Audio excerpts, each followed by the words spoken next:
much, Mr. Waltz. You're correct. The problem is not with the Iranian people. The problem's with the Iranian regime. We wish they could move away from that. In any event, Senator Ricketts, you're up. Great. Thank you, Mr. Chairman. Thank you to all of our nominees, and congratulations on your nomination, and thank you for your willingness to serve our great nation. Mr. Waltz, I'm just going to go pick up with where Senator Merkley left off. You mentioned that Germany has triggered the snapback sanctions. My team was just doing some quick research to try and find that. We couldn't find any mention of that right offhand, but it is hugely important that the E3 get those snapback sanctions. You know, the air campaign by Israel and the successful attack by, as you mentioned, our bombers to be able to hit those key nuclear facilities was really, really important in hampering Iran's ability to have a nuclear enrichment program. But it's not the end of the story. We've got a lot more work to do. Iran is still out of compliance with their obligations under the JCPOA, and they are not allowing the EA inspectors to be able to get into those facilities, so they're in violation. It's absolutely critical that the E3 do those snapback functions. Will you commit to working with them to push them to get that snapback in place? And as you mentioned, that deadline of October 18th, because of the cure period you were also mentioning, it's really more like September where they really have to get this done. But as UN Ambassador, if you're confirmed, will you push them to get this done? Thank you, Senator. And if my mention of Germany was from open source reporting, so if that was an error, then you know that was. Well, it's good news if it's true. If it's actually, but we've also spoken to the United Kingdom and France as well, and I have full confidence that they will work with us. We've had these conversations literally through the transition and over the last 6 months. The second executive order the president signed was to reinstitute maximum pressure on Iran, but you raise a fantastic point in that we need to get those inspectors back in there with the IAEA, and it is obviously notable that the June report from the IAEA was the first censure of Iran for its non-compliance in quite a long time.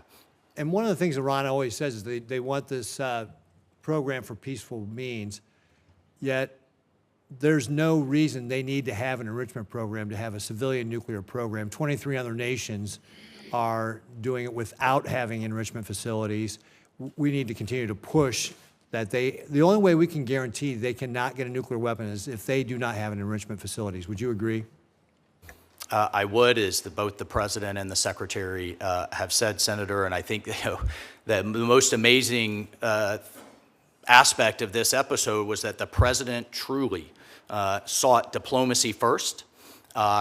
He took bold and decisive action along with our ally Israel, and then immediately returned the situation right back to a ceasefire to again engage in diplomacy. So when President Trump says he puts diplomacy first, I've seen it firsthand, and I would be honored if confirmed to continue to participate in it.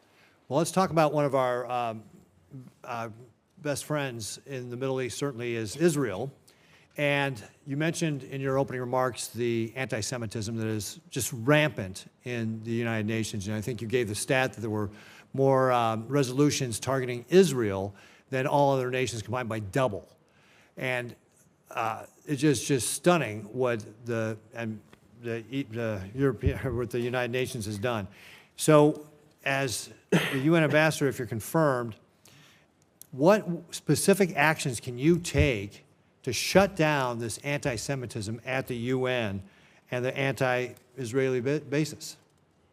What's going on? Well, thank you, Senator. And it is pervasive. I could probably spend the rest of this hearing, sadly, highlighting the anti-Semitic activities, one aspect of which is known as Article 7 in the Human Rights Council, that Israel is the only nation with a standing mandate to highlight its, quote, human rights abuses every single meeting, and it's been going on for decades. I mentioned the number of resolutions just this year. We're on track for that same type of disparity in 2025.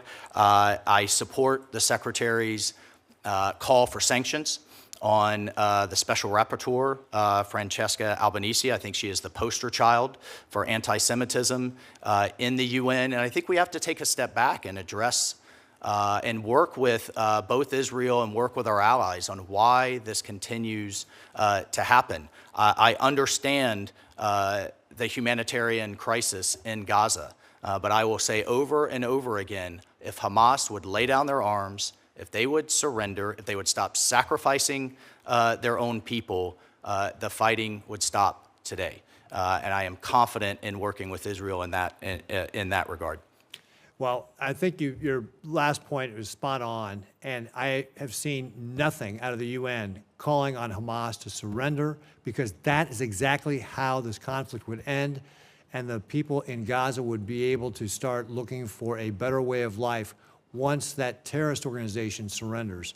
So push the countries of the UN to come down very clearly that they can best serve the people in Gaza by getting Hamas to surrender. Thank you, Mr. Chairman. Well said, Senator Ricketts.